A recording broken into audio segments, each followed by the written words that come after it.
Hello and welcome back to All About Community. As I promise you, and as I always say, I keep my promises, that we would have as our guest Dr. George Woods, a noted psychiatrist right here in the Bay Area. George, welcome to All About Community. Thank you, Bob. Good to be here. Well, first let's talk a little bit about your background. How did you end up? Were you born in Utah? No, that's a great story. I'm originally from Omaha, Nebraska. Right? Okay. And I'm originally from Omaha, Nebraska, and I got to Utah because it was the farthest basketball scholarship I got away from home. And I left 2 days after high school graduation. Told my mother that basketball practice started in the summertime. And at 16, I moved to Salt Lake City. And worked. Now, did your parents move to Salt Lake? You? Yeah. I moved on my own. I can still remember my mother put me on the train with, she gave the porter $20 and gave me a bucket of chicken. A bucket of chicken. Right. And sent me to Salt Lake, and I never went back home again. At age 17? 16. I was 16. 16, right. And how did you survive? I hustled. I got my first job because I lied to my mother. My first job was as a, what they called a water boy.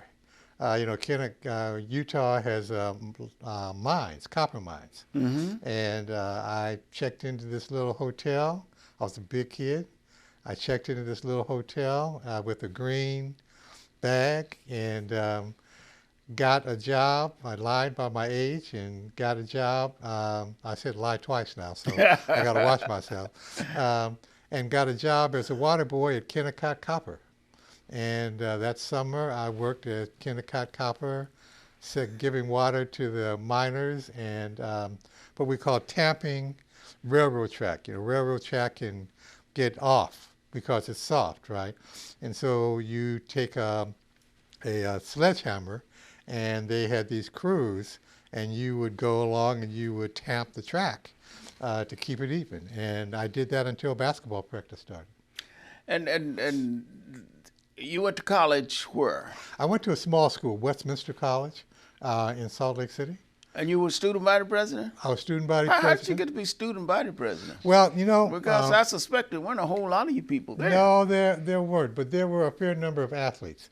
Sam Robinson. Were you an athlete? Yeah, I played basketball. Oh, okay. Right? Played basketball the first 2 years, and I don't know if you know Sam Robinson, the young man here that had worked at here in Oakland, was there, and there were a number of athletes from California, from Berkeley, and right.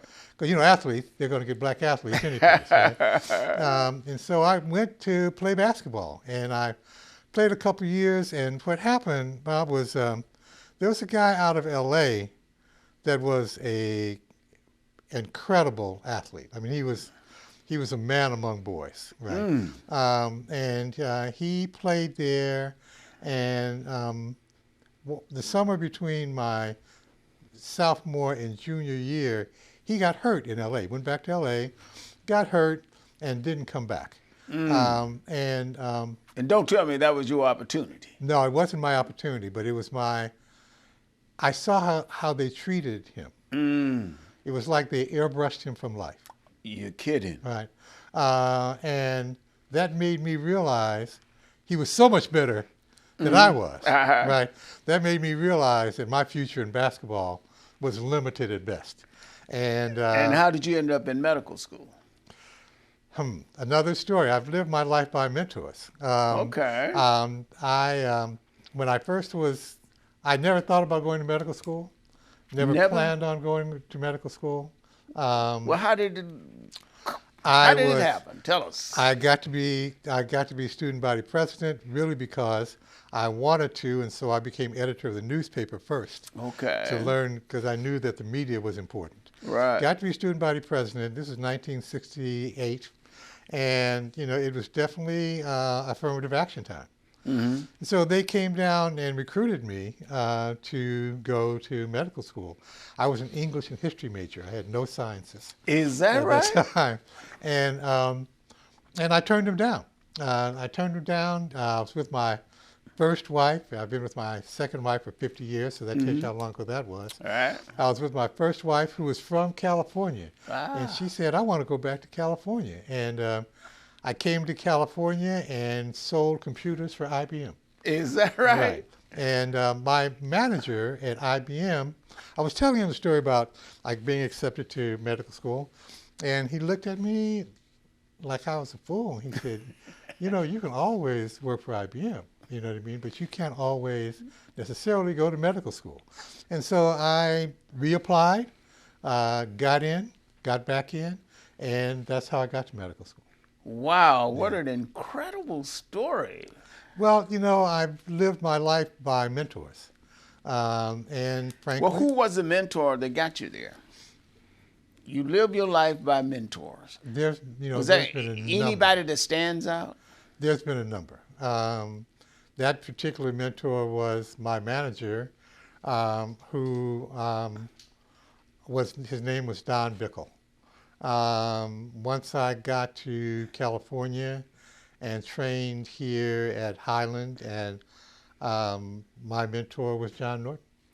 Okay. On that note, we're going to have to take a break. But when we come back, we want to talk just for a moment about John Norton, a noted urologist. Used to practice urology right here in Oakland and the Bay Area, and is a great friend of mine and George's. So don't touch that remote. Matter of fact, just put it down. We will be right back with All About Community. My name is Robert L. Harris. I am your host, and my guest is Dr. George Wood.